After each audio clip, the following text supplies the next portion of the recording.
अनि मैले भर्खरै काम गर्दै जाँदाखेरि चाहिँ मैले एउटा प्रब्लम भेट्टाएँ है।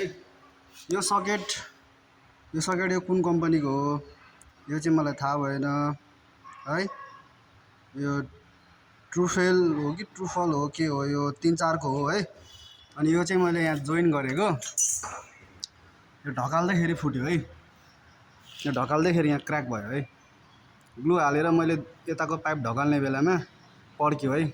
यो चाहिँ भएन है कम्पनी, यो चाहिँ भएन है, यस्तो हुनु भएन।